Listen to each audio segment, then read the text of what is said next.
మన ప్రభువైన యేసుక్రీస్తు నామములో మీకు వందనాలండి. బాగున్నారా? దేవుడు మిమ్మల్ని దీవించుగాక. ఈ వీడియో మొదటి నుండి చివరి వరకు చూడండి, మీకు మేలుకరంగా ఆశీర్వాదకరంగా ఉంటుంది. ఈ వీడియో మీకు నచ్చినట్లయితే షేర్ చేయండి, లైక్ చేయండి, సబ్స్క్రైబ్ చేయండి. మీ ప్రార్థన విన్నపాలు కామెంట్ ద్వారా తెలియపరచండి. ప్రియ మిత్రులారా, ఈరోజు వాక్య అంశం ఏంటిదంటే క్రైస్తవ కుటుంబాలు ఎలాగుండాలి. క్రైస్తవ కుటుంబాలకు కొన్ని లక్షణాలు అవసరమైంటున్నాయి. నేను క్రైస్తవుని అని చెబుతున్న యొక్క వ్యక్తికి మరి ఆ లక్షణం లేకుండా మరి క్రైస్తవుడు కాదు. క్రైస్తవునికి కొన్ని లక్షణాలు అవసరమైంటుంది. మరి క్రైస్తవులు మరి ఈ లోకం సంబంధమైన అన్యులు కూడా ఒకే రీతిగా ఉన్నప్పటికీ కూడా ఒకే మరి విధంగా కనబడుతున్నప్పటికీ కూడా మరి వీళ్ళకు ఉండవలసిన పోలికలు కొన్ని వేరువేరుగా ఉన్నాయి. అయితే ఇందులో క్రైస్తవులకు ఉండవలసిన లక్షణాలు కొన్ని మనకు ఇంపార్టెంట్ విషయాలు కొన్ని మీ ముందు నేను ఉంచాలనుకుంటున్నాను. ఆ లక్షణాలు లేకుంటే ఆ వ్యక్తిని మనం గుర్తుపట్టాలి. ఆ లక్షణాలు లేకుంటే ఆడు క్రైస్తవుడు కాదు. క్రైస్తవుడిని అని చెప్పుకున్నంత మాత్రాన క్రైస్తవుడు కాదు. క్రైస్తవుల ఇంట్లో పుట్టినంత మాత్రాన క్రైస్తవుడు కాదు. ఈరోజు నేను ఒక పాస్టర్కు పుట్టాను, మరి మా తండ్రి క్రైస్తవుడు పాస్టరు అనుకున్నంత మాత్రాన ఈయన మరి క్రైస్తవుడు కాదు. క్రైస్తవుడు అంటే కొన్ని గుణ లక్షణాలు కనబడుతుంటున్నాయి. ఆ గుణ లక్షణాలు లేనివాడు నిజమైన క్రైస్తవుడు కాదు అనే సంగతి ఇక్కడ మనం గమనించాలి. ప్రియ మిత్రులారా, క్రైస్తవునికి ఉండవలసిన గుణ లక్షణాలు మొదటిగా రోమపత్రిక 16 ఒకసారి చదివిన తర్వాత మనం ముందుకెళ్దాం. పవిత్రమైన ముద్దు పెట్టుకుని ఒకనికి ఒకడు వందనములు చేయుడి. క్రీస్తు సంఘములన్నీ మీకు వందనములు చెప్పుతున్నవి. ఈ సంఘములన్నీ కలిసి ఈ సంఘములన్నిటి కూడా మరి ఒక విధానం మనకు పెట్టాడు.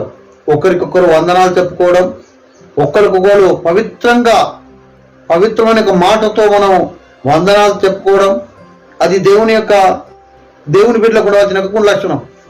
ఈ రోజుల్లో చాలా మంది ఏం చేస్తున్నారంటే కలిసిన తర్వాత ఒక వ్యక్తి కనీసం వందనాలు చెప్పలేని ఒక పరిస్థితిలో ఈరోజు చాలా మంది దిగజారిపోయారు. పేరుకు క్రైస్తవ సంఘాలు, ఈ సంఘాలన్నీ కలిస్తే ఒకటే సార్వత్రిక సంఘం అని చెప్పేసి అన్న యొక్క సంగతి మర్చిపోతున్నారు.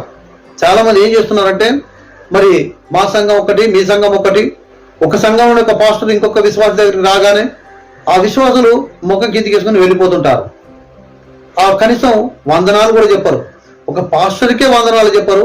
అలాంటప్పుడు సంఘ విశ్వాసులకు, సంఘ పెద్దలకు, వేరే సంఘంలోని యొక్క వ్యక్తులకు ఎవరు చెప్తారని వందనాలు? బైబిల్ ఏం చెప్తుంది? ఒకరికొకరు అంతా ఒక్కటిగా ఒక సంఘంగా కలిసి మరి ఒకరికొకరు వందనాలు చెప్పుకోగలిగిన యొక్క వ్యక్తిగా ఉండాలి. ఈరోజు ఈ లక్షణాలలో మరి ఎంతమందికి ఉన్నాయో మళ్ళీ మనం అర్థం చేసుకుందాం. తర్వాత ఇక నేను మీకు కిందికి నేను బోధిస్తాను. మొదటిగా మరి క్రైస్తవుడికి ఉండవలసిన లక్షణం ఏంటిది అన్నట్లయితే మరి ప్రేమ. యోహాను సువార్త 15వ అధ్యాయం 12వ వచనం, 1 కొరింథీయులకు రాసిన పత్రిక 13వ అధ్యాయం 4వ వచనం నుండి 5వ వచనం వరకు, మరి 1 యోహాను 4 మరి 7 వరకు మనం చూసినట్లయితే ఏం రాయబడింది అంటే ప్రేమ కలిగి ఉండవలసింది ఒక క్రైస్తవుడు.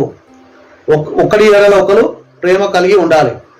ఒకరిని చూసిన తర్వాత ఒకరికి ఏదో కోపం, పగ, ఈర్ష, ఆ వ్యక్తిని చూస్తే మరి ఇంకొక సంఘ సభ్యుని చూస్తే, ఇంకొక సంఘాన్ని చూస్తే ఆ బోధలు మనం విన్న తర్వాత ఆ వ్యక్తితో మాట్లాడాలని కూడా కొన్నిసార్లు అనిపించదు. కానీ బైబిల్ అలా చెప్పడం లేదండి.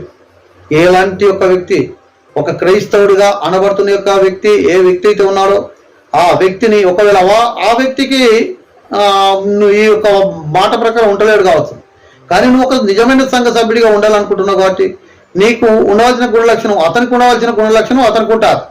ముందు నీకున్న గుణ లక్షణం ఉండవలసిన గుణ లక్షణము అనగా నాకు ఉండవలసిన గుణ లక్షణం ముందు నాకు ఉండాలి అన్నదే మనం గమనించాలి.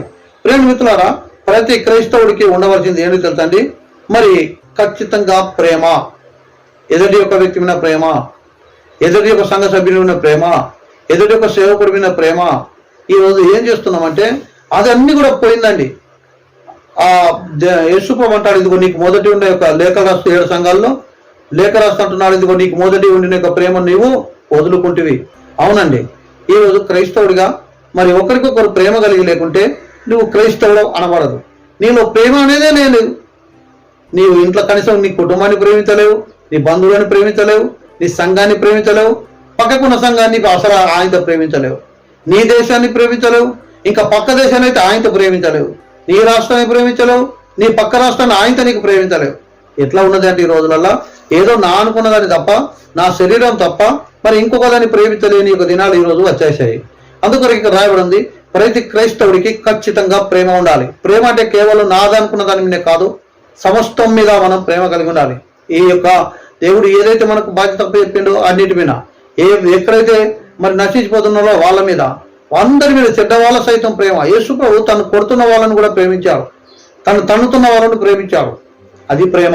ప్రేమ లోకాన్ని ఎంతగా ప్రేమించాడు ఆయన. ఆ ప్రేమించినందుకు తన యొక్క సొంత కుమారుని కూడా తండ్రి మరి పంపించడానికి ఎందుకు రాలేదంట. అది ప్రేమ అంటే. ప్రేమ ఉన్నప్పుడు ఏదైనా మనము త్యాగం చేయడానికి ఒప్పుకుంటాం. ఈరోజు స్థలాలు, ఇండ్ల కొరకు, ఊళ్ళ కొరకు కొట్టుకొని చచ్చే వాళ్ళు చాలా మంది ఉన్నారు. సంఘాల కొరకు, విశ్వాసి కొరకు కొట్టుకొని చచ్చే వాళ్ళు ఉన్నారు. ప్రియమైన మిత్రులారా, మరి ఇది ప్రేమ కాదు. దేవుని యొక్క వాక్యం ఏం తెలుస్తుంది? మొదటిగా మనం ప్రేమ కలిగి ఉండాలి.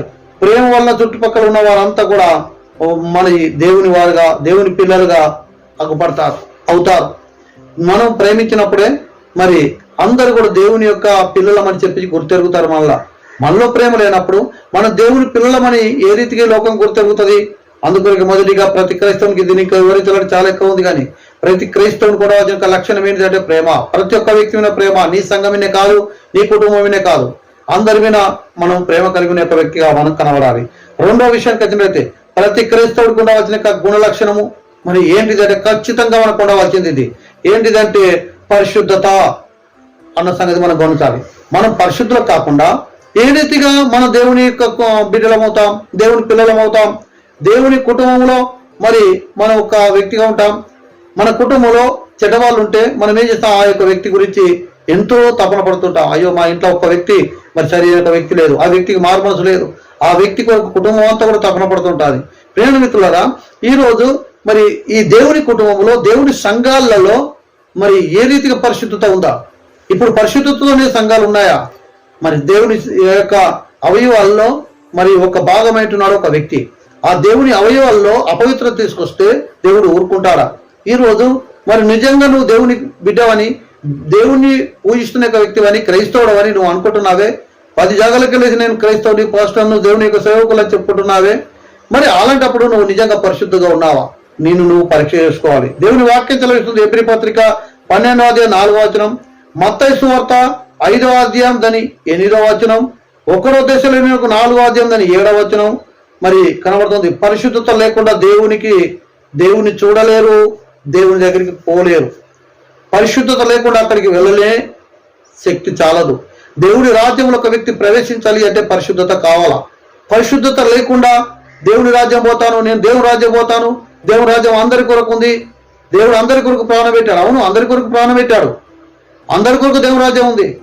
కానీ పరిశుద్ధులుగా ఉన్న యొక్క వ్యక్తుల్లో మాత్రమే అక్కడికి చోటు ఉంది. ప్రయాణ మిత్రులారా, ఒక విషయం గమనించండి. మనం తల్లి ఇల్లు కడుగుతుంది అనుకుందాం. తల్లి ఇల్లు కడుగుతున్న సమయంలో బయట వర్షం పడుతుంది, లోపల ఇల్లు కడిగింది, అంత బయట బురద ఉంది, ఇల్లు మంచిగా నీట్గా కడిగి పెట్టింది. అప్పుడు కొడుకు అన్నాడు, అమ్మ నేను బయటకు పోయి ఆడుకొని వస్తాను అని అన్నాడు కొడుకు. తల్లి ఏముంటుంది, పోతే పోగాని బిడ్డ, మళ్ళీ వచ్చేటప్పుడు నీ కాళ్ళు ఎంత శుభ్రంగా ఉన్నాయో అంత శుభ్రంగా నీ కాళ్ళు ఉంచుకొని మళ్ళీ ఇక్కడ అడుగు పెడితే మంచిది. లేదంటావా, నీ కాళ్ళు నీరు కొడితే బిడ్డ నేను ఇంట్లోకి రాని అంటది తల్లి. అంటే కొడుకుని ఇంట్లోకి రాని అని అనే దాని ఉద్దేశం కాదండి. ఆ ఉద్దేశం ఏంటిదంటే నా కొడుకు పవిత్రమైన కాళ్ళతో మళ్ళీ ఇంట్లోకి రావాలి, ఇల్లు పాడు చేయకూడదు. ఒక నిబంధన ఉంది, ఆ వ్యక్తి రావడం ద్వారా ఇల్లు పాడవుతుంది. అందరు కూడా అదే రీతిగా బురద పెట్టుకొని ఇంట్లోకి వస్తే అది ఇల్లు అనబడది, అది మరి ఒక దొడ్డిగా మారిపోతుంది. ప్రియమైన మిత్రులారా, ఏ రీతిగా తన ఇల్లును కాపాడుకోవాలని అనుకుంటామో దేవుడు కూడా తన ఇల్లును కాపాడుకోవాలనుకుంటున్నాడు. ఈరోజు కాళ్ళకు బురద పెట్టుకొని కొడుకింటికి వస్తే అటు కాళ్ళు కడుక్కొని ఇంటికి రమ్మంటుంది. దేవుని రాజ్యం చేరాలి అన్నట్టయితే అంత ఈజీ కాదు. దేవుని రాజ్యం పోవాలి అన్నట్టయితే పవిత్రమైన హృదయం మనకు ఉండాలి, పరిశుద్ధత మనకు ఉండాలి. పరిశుద్ధత లేకుండా దేవుని యొక్క కుటుంబంలో మనం ఒక వ్యక్తులం కాదు. మొదటిగా మనిషికి ఉండవలసింది ప్రేమ. రెండవదిగా క్రైస్తవ కుటుంబంలో క్రైస్తవుడికి ఉండవలసింది లక్షణం మరి పరిశుద్ధత అన్న సంగతి ఇక్కడ మనం గమనించాలి. ప్రేమ మిత్రులారా, పరిశుద్ధత లేకుండా దేవుని చూడలేం, దేవుని దగ్గరికి చేరలేం. మూడో విషయానికి వచ్చినట్టయితే మరి ఎఫెసీ పత్రిక 4వ అధ్యాయం దాన్ని 1 నుండి 3 వరకు, రోమ పత్రిక 6వ అధ్యాయం 5వ వచనం 5 వరకు, కీర్తనలు 133 కీర్తన. మరి మనం ఇక్కడ చూసినట్టయితే మరి సహోదరులు ఐక్యత కలిగి ఉంటా ఎంతో మేలు ఎంతో మనోహరం అని 133 కీర్తన మనం చూస్తున్నాం. అంటే ఏం కావాలా? మన సంఘంలో ఐక్యత కావాలా, మన సమాజంలో ఐక్యత కావాలా, ఈరోజు క్రైస్తవుడిగా ఉంటున్న వ్యక్తి కేవలం సంఘం మట్టుకు కూడా ఐక్యత లేని యొక్క వ్యక్తులు ఉన్నారు. కుటుంబంలో కూడా ఐక్యత లేని యొక్క వ్యక్తులు చాలా మంది ఉన్నారు. అవునండి, దేవుని సంఘంలో ఐక్యత లేకుంటే ఏ రీతిగా నువ్వు దేవుని రాజ్యం చేరుతావు? దేవుని యొక్క బిడ్డల లక్షణాలు నీకు ఉన్నట్టేనా? దేవుని కుమారుల లక్షణాలు ఏంటి? దేవుని క్రైస్తవుడిగా ఉండవలసిన వారి లక్షణాలు ఏంటిది అంటే ఐక్యత. ఐక్యత అంటే నీ ఇంటిలో మొదలవుతుంది. నీ ఇంటిలో భార్యాభర్తల మధ్యలో, పిల్లల మధ్యలో ఒక ఐక్యత మొదలవుతుంది. నీ ఐక్యత తప్పించి ఇంకొక వ్యక్తి ఆ ఐక్యతలోకి వచ్చి దాన్ని ఏలు పెట్టలేడు. ఐక్యత కొనే ఒక వ్యక్తిని ఎవరు ఏమి చేయలేరు. ఐక్యత అనేది చాలా బలమైనది. ప్రియమైన మిత్రులారా, ఐక్యత కొరకు దేవుడు మరి ఎంతో కోరుకుంటున్నాడు. ఐక్యత అవసరమైనది. అది ఎంతో మేలు, ఎంతో మనోహరం అని ఇక్కడ మనం చూస్తున్నాం. శాశ్వత జీవం అక్కడ ఉంటుంది. అంటే జీవం అనేది శాశ్వతంగా అక్కడ ఉంటుంది. ఆ వ్యక్తికి మరి ఇక మరణం లేదు. అది ఎందుకంటే చాలా స్ట్రాంగ్గా ఉండవలసింది ఐక్యత. ఈరోజు ఐక్యతగా ఉండవలసిన కుటుంబాలు ఐక్యత చెడిపోతున్నాయి. ఐక్యతగా ఉండవలసిన అన్నదమ్ములు ఈరోజు చిన్న పనికి మాలిన దాని కొరకు కొట్లాడుకొని, చిన్న భూమి కొరకు, చిన్న స్థలం కొరకు, చిన్న పైస కొరకు ఐక్యత చెడగొట్టుకున్న అన్నదమ్ములు చాలా మంది ఉన్నారు. సంఘ విశ్వాసంలో మరి చూసినట్లయితే సంఘం అంతా ఐక్యతగా ఉండవలసిన ఈ సంఘం ఏ రీతికి ఉంటుందంటే ఈరోజు ఏదో అధికారం ఇవ్వలేదని, సంఘ పెద్ద ఇవ్వలేదని, సంఘంలో పాట ఇవ్వలేదని, చిన్న ప్రార్థన చేయలేదని, ఆ సంఘంలో నాకు చిన్న చూపు చూశారని, ఏదో భోజనం పెడుతున్నప్పుడు నాకు సరి అనేక నా కర్రీ ఎక్కువ వేయలేదని, అన్నం చక్కగా పెట్టలేదని, ప్రతి దానికి ఐక్యత జరగొట్టుకుంటున్నారు సహోదరులారా. ఇలాంటి వాళ్ళు దేవుని కుమారులు అవుతారా? ఇలాంటి వారు దేవుని సంఘాలు ఉంటే మేలంటారా? ఇలాంటి వారికి మరి సాతాను లక్షణాలే తప్ప దేవుని లక్షణాలు కాదు. దేవుని బిడ్డలకు కూడా వచ్చిన లక్షణాలు ఏంటిది? ఐక్యత. ఈరోజు పాస్టర్లలో ఐక్యత లేదండి. ఎంతోమంది సేవకులకు ఇతరులకు చెప్తున్నాం, సహోదరులు ఐక్యతగా ఉంటా, ఎంతో మేలు మేలు మేలు అని చెప్తున్నాం. అశిష్యంలో కలిసి ఉన్నప్పుడు అశిష్యం అంతా కలిసి ఐక్యతగా మాట్లాడుతుందా? ఒక వ్యక్తి బాధలో ఉన్న ఒక వ్యక్తి పోయి ఆ వ్యక్తిని పరామర్శిస్తారా? వాని తప్పులు ఎత్తి చూపడానికి తప్ప ఇంకా దేనికి పనికిరారు. ఈ అశిష్యంగా ఉండి అధికారాల కొరకు దీని కొరకే చూస్తున్నారు, కానీ ఐక్యతగా ఉండాలన్న ఆలోచన పక్కకు పెట్టేశారు. ఐక్యత ఉండాలని చెప్తున్నారు చాలా మంది కూడా, కానీ ఐక్యత ఎందుకు ఉండలేరు అన్నది గమనిస్తలేరు. ఐక్యతగా ఉండకపోవడానికి కారణాలు ఉన్నాయి. అందరు ఐక్యతగా ఉండాలని చెప్పి ఆ యొక్క సహవాస మీటింగ్లో ఆ 133 కీర్తనలు చదివిస్తారు. అందరు ఐక్యతగా ఉండాలి అంటారు, కానీ ఐక్యత జరగొట్టే యొక్క పనులు అక్కడ అధికారులు చేస్తారు. ఇదేంటి ఐక్యత జరగొట్టే పనులు ఏంటిది? ఉదాహరణకి ఐక్యతగా ఉండడం అంటే దాని అర్థం ఉండాలని చెప్పడం కాదు. ఐక్యతగా ఉండేటట్టు మనం అధికారులైన వాళ్ళం మెదులుకోవాలి. నువ్వు ఒక ప్రెసిడెంట్గా ఉన్నావు, ఈరోజు మన యొక్క సేవకులు కొంచెం డబ్బు వచ్చింది. ఆ డబ్బు ఏం చేసింది, ఎక్కడ జరిగింది, ఎక్కడ ఖర్చు అయింది, ఎక్కడ వృధా ఖర్చు పెట్టారో, ఏం చేశారో ప్రతిదీ కూడా లెక్క చెప్పినప్పుడు ఆ లెక్కలు అయిన వాళ్ళు అది సరైన దానికి ఖర్చు పెట్టారని చెప్పేసి ఐక్యతగా ఉంటారు. మళ్ళొకసారి ఆ డబ్బు విషయానికి వచ్చిన తర్వాత ఈ వృధా అవుతలేదని చెప్పేసి వాళ్ళు ఐక్యతగా ఉంటారు. నీ ఇష్టం ఉన్నట్టుగా నువ్వు తినుకుంటూ పోతే ఇంకొక వ్యక్తి ఐక్యతగా ఉంటాడు. ఇష్టం ఉన్నట్టుగా నువ్వు ఖర్చు పెట్టుకుంటూ పోతే ఐక్యత ఉంటాడు. ఈ నాయకుడు ఇచ్చిందని ఆ జేబులో పెట్టుకుంటుంది, ఆ నాయకుడు ఇచ్చిందని ఈ జేబులో పెట్టుకుంటుంది. తిరిగి ఇంకా నీతో ఉన్న వారికి లేకుంటే ఇంకా సహోదరులందరికీ కొందరికి తెలియదు, ఇచ్చింది తెలియదు, పోయింది తెలియదు. నీ ఇష్టానుసారంగా ఖర్చు పెట్టుకుంటేవి ఎట్లా ఐక్యతగా ఉంటుంది? కుటుంబంలో కానీ అంతే. ఐక్యతగా ఉండాలంటే పెద్ద కొడుకు చేసింది పెద్ద కొడుకు దగ్గర, చిన్న కొడుకు చేసింది చిన్న కొడుకు దగ్గర, ఎవరి దగ్గర డబ్బు వాళ్ళ దగ్గరే ఉంటే ఐక్యతగా ఉంటుందా? తండ్రి సంపాదన తండ్రికి, తల్లి సంపాదన తల్లి కంటే ఐక్యతగా ఉంటుందా? ఐక్యత చెడగొట్టుకునే యొక్క పనులు బంద్ చేసుకోవాలా. ఐక్యతగా ఉండాలి. పరిశుద్ధులుగా పిలువబడిన మనం, ప్రేమతో ఉండవలసిన మనం ఐక్యతగా చాలా ఉండవలసింది. ప్రియమిత్రుల ఐక్యత లేకుంటే దేవుని బిడ్డలుగా ఉండడం చాలా సాధ్యం కాదు, చాలా కష్టం.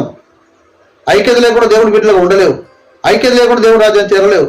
నువ్వు ఐక్యత లేని ఒక వ్యక్తి తీసుకొచ్చేసి దేవుని రాజ్యంలో ఉంచి ఆ దేవుని రాజ్యంలో ఉన్న యొక్క ఐక్యతను చెడగొట్టాడా దేవుడు? దేవుని రాజ్యంలో ఐక్యతగా ఉండాలని కదా, అందరు కలిసి ఉండాలని కదా దేవుని రాజ్యాన్ని స్థాపన. ఈ ఐక్యత లేని భిన్నమైన మనసు కలిగిన నిన్ను తీసుకొచ్చేసి దేవుని రాజ్యంలో కూర్చొని పెడతాడా? నువ్వు దేవుని బిడ్డ ఎట్లా అవుతావు? ఆలోచన చేయండి. ఐక్యత అనేది చాలా అవసరమైంటుంది. ఐక్యత లేకుండా దేవుడు ఊరుకోడు. దేవుని యొక్క వాక్యం చదివిస్తుంది. కుటుంబంలో ఐక్యత ఉండాలి, భార్యాభర్తల మధ్య ఐక్యత ఉండాలి. ఒక్కరి మాట అంటే ఒకళ్ళ కర్మలంతా కూడా దానికి సపోర్ట్ చేయాలి. ఐక్యత అంటే అది. తండ్రి ఒక్కటి మాట్లాడతాడు, కొడుకు ఒకటి మాట్లాడతాడు, భార్య ఒకటి మాట్లాడుతుంది, భర్త ఒకటి మాట్లాడతాడు. భర్తతో చెప్పిందంటే ఆ భార్య అట్లా కాదు గిట్లా అంటాది. ఇదేనా మీ ఐక్యత? ఐక్యత అనేది అందరూ కలిసి ఒక తీర్మానం తీసుకొని దాని ప్రకారం మేలా కీడా ఆలోచన చేసుకొని ఐక్యతను మరి సంపాదించుకోవాలి. ఆ 4వ విషయానికి వచ్చినట్టయితే కీర్తనలు 15వ అధ్యాయం అని 1-5 వచనం వరకు, సామెతలు మరి 11వ అధ్యాయం 3వ వచనం, యోబు 33:3 వచనం చూసినట్టయితే ఇక్కడ కనబడుతుంది యథార్థత మనకు ఉండాలి. యథార్థత ఉన్నట్టుగా క్రైస్తవులకు ఉండవలసిన 4వ లక్షణం యథార్థత. యథార్థవంతులకు దేవుడు చూస్తాడు, ప్రేమిస్తాడు. యథార్థవంతులు కావాలని దేవుడు ఆశిస్తున్నాడు. అందరూ కలిసి మందిరానికి వెళ్ళాలి, యథార్థంగా కలిసి ఉండాలి, ఉన్నట్టుగా ఉండాలి. ఈ యథార్థత కొరకు దేవుడు చూస్తున్నాడు. ఇది మనకు ఉండవలసిన లక్షణం. 5వ విషయానికి వచ్చినట్టయితే కొలస్సీలకు రాసిన పత్రిక 4వ అధ్యాయం దాని 5-6 వచనాలు, యాకోబు పత్రిక 5వ అధ్యాయం దాని 10వ వచనంలో మనం చూస్తాం. అలాగనే తీతు 2వ అధ్యాయం దాని 7వ వచనం, 1 తిమోతి 4వ అధ్యాయం 12వ వచనం, 1 పేతురు 2వ అధ్యాయం దాని 21వ వచనంలో మనం చూస్తున్నాం. మంచి సాక్ష్యం కలిగి ఉండాల. క్రైస్తవుడు అంటే మంచి సాక్ష్యం కలిగి ఉండాలి. నేను మొన్న వేరే ఒక బస్ స్టాండ్ కాడ నిలబడి ఉన్నాను. ఒక 2 సేవకులు ఆ రోడ్డు నుండి వెళ్తున్నారు. వాళ్ళని చూసిన షాపు వ్యక్తులు ఏమని మాట్లాడుతున్నారంటే దొంగలు పోతున్నారు అని మాట్లాడారు. పోయేటోళ్ళు ఎవరు? దొంగలా దొరలా? దేవుని సేవకులు అండి. అక్కడున్న మాట్లాడుతున్న వాళ్ళు ఏమంటున్నారు? దొంగలు వెళ్తున్నారు అంటున్నారు. నిజంగా ఎంత బాధాకరమైన విషయం అండి. అసలు దొంగలు పోతున్నారని ఒక సమాజం అంటుంటే ఎంత బాధాకరమైన విషయం అండి. ఎట్లా దొంగలయ్యారు? ఎలా దొంగలయ్యారు వీళ్ళు? నేను అడిగాను, మరి మీ ఇంత దొంగతనం చేశారా వాళ్ళు అని అడిగాను.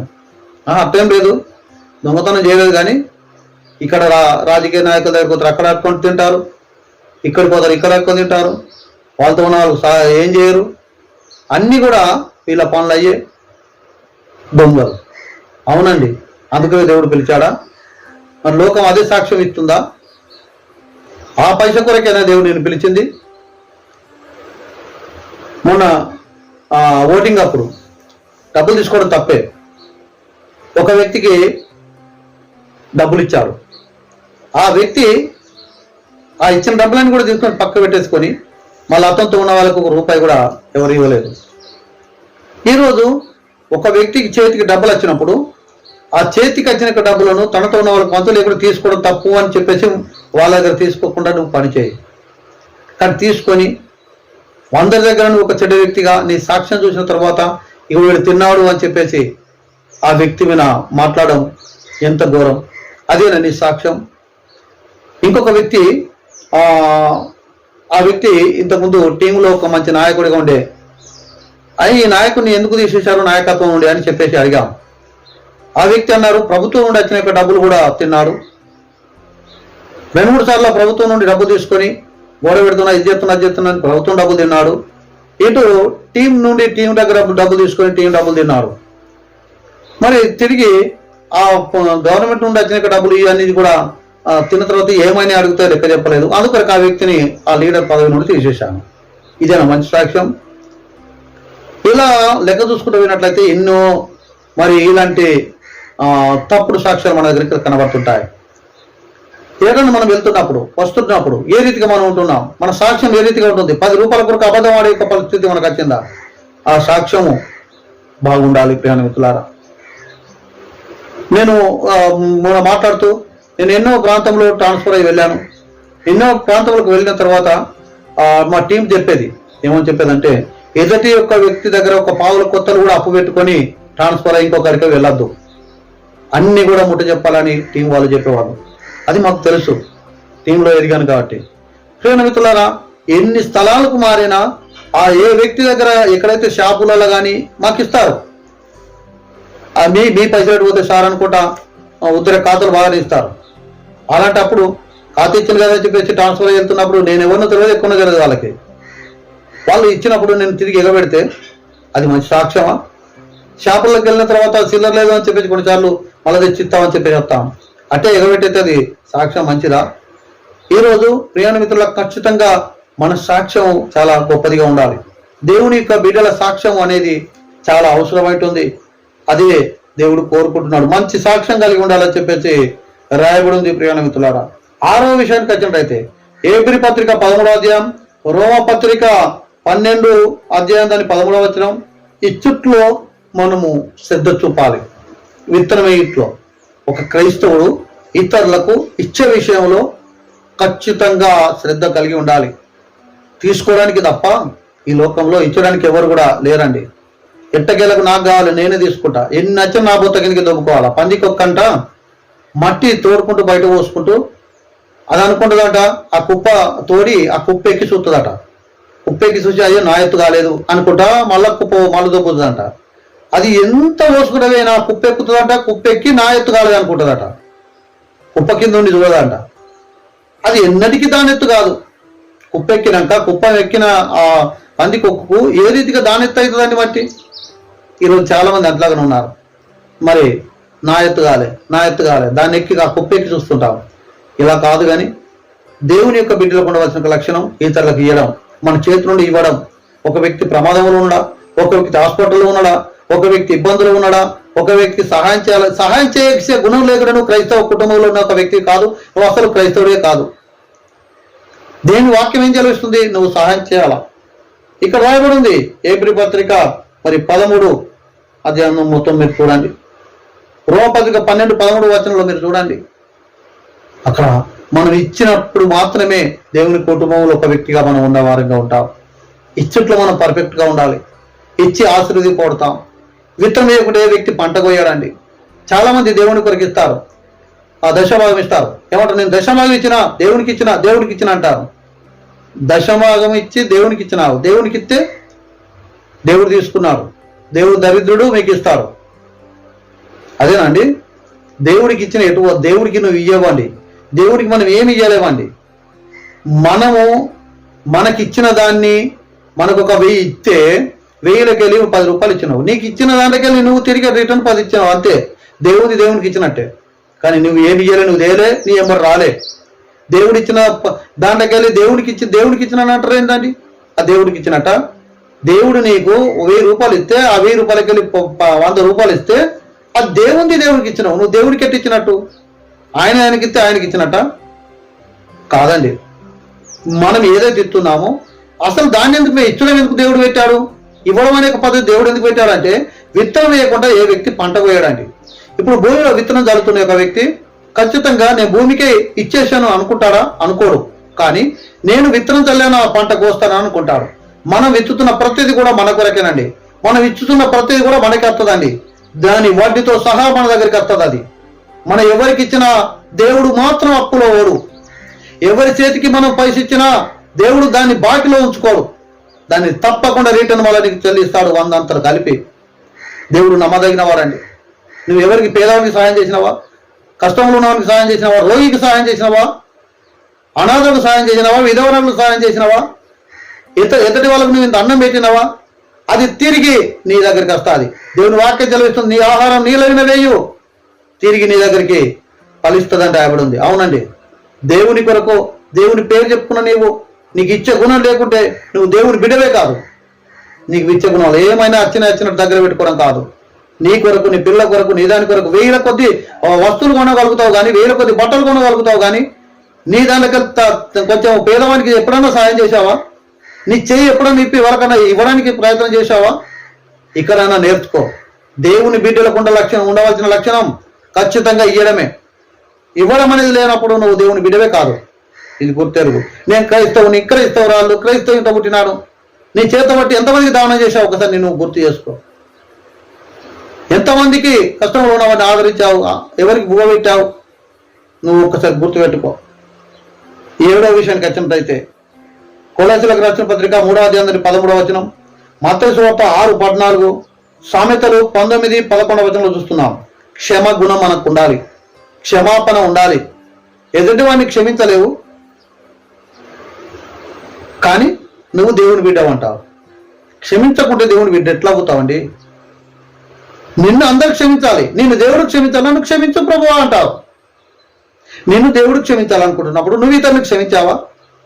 నువ్వు క్షమించిన ప్రకారం దేవుడు నిన్ను క్షమిస్తాడని రాయబడి ఉంది. నువ్వు ఏ కొలత కొలితే అదే కొలత కొలవబడదని ఉంది. నువ్వు మాత్రం ఒక్కడిని క్షమించవు. నేను మాత్రము దేవుడు క్షమించాలి, లోకం క్షమించాలి. క్షమా గుణం లేకుండా, క్షమించకుండా నువ్వు దేవుని యొక్క కుటుంబంలో వ్యక్తివి కాదు. దేవుని బిడ్డవైనట్లయితే, దేవుని సంఘంలోని ఒక వ్యక్తి అయితే, నువ్వు నిజంగా క్రైస్తవుడు అయితే నీకు ఉండవలసిన గుణ లక్షణం క్షమాపణ, క్షమించే గుణం.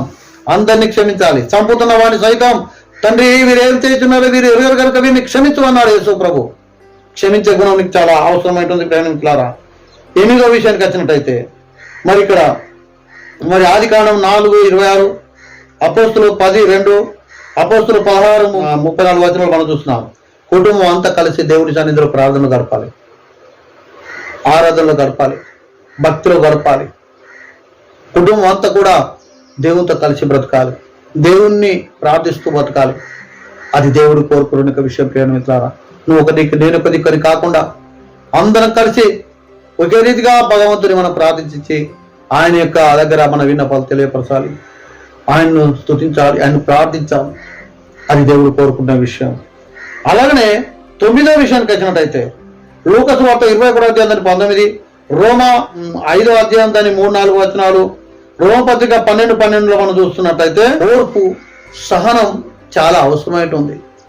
ఈ ఓర్పు, సహనం అనేది లేకుంటే నువ్వు దేవుని బిడ్డగా ఉండవు, అసాధ్యం. దేవుని బిడ్డలకు ఉండవలసింది ఎన్నిసార్లు ఏమన్నా ఓర్చుకునే తత్వం మనకు ఉండాలి. ఎవరు ఏమన్నా ప్రతి దాన్ని ఓర్చుకోకుంటే నీవు క్రైస్తవ గుణలక్షణం నీకు ఉన్నట్టు కాదు. ఓర్పు, సహనం చాలా అవసరమైనటుంది. ఎంత ఓర్చుకుని ఉంటావో దేవునికి అంత నువ్వు ప్రియుడిగా ఉంటావు. ప్రియమిత్రులారా, ఎంత సహనంగా ఉంటావో అంత నీకు మేలు జరుగుతుంది. అది దేవుని బిడ్డలకు ఉండవలసిన లక్షణం అన్న సంగతి మీతో మనం చేస్తున్నాను. చివరిగా 10వ విషయానికి వచ్చినట్టయితే మరి మత్తయి సువార్త 6:31, 32, ఫిలిప్పీయులకు రాసిన పత్రిక 4:11, 1 తిమోతి 6:8, తృప్తి కలిగి జీవించాలి. తృప్తి కలిగి జీవించాలి. మనిషికి ఎప్పుడు తృప్తి అండి? సైకిల్ ఉన్నవాడు బైక్ అంటాడు, బైక్ ఉన్నవాడు కారు అంటాడు, కారు ఉన్నవాడు విమానం అంటాడు, పురుషు ఉన్నవాడు బిల్డింగ్ అంటాడు, బిల్డింగ్ ఉన్నవాడు అంతస్తులు ఇల్లు అంటాడు, ఏం లేనివాడు ఫ్యాన్ అంటాడు, ఫ్యాన్ ఉన్నవాడు కూలర్ అంటాడు, కూలర్ ఉన్నవాడు ఏసీ అంటాడు. ప్రియమిత్రులారా, మనిషికి ఎప్పుడు తృప్తి? ఎంత తిన్నా తృప్తి ఉండదు. దేవుని యొక్క వాక్యం ఏం చదివిస్తుంది? తృప్తి కలిగి ఉండాలి. తృప్తి లేని జీవితం అది వ్యర్థం. క్రైస్తవుడు అసలు మరి కానే కాదు.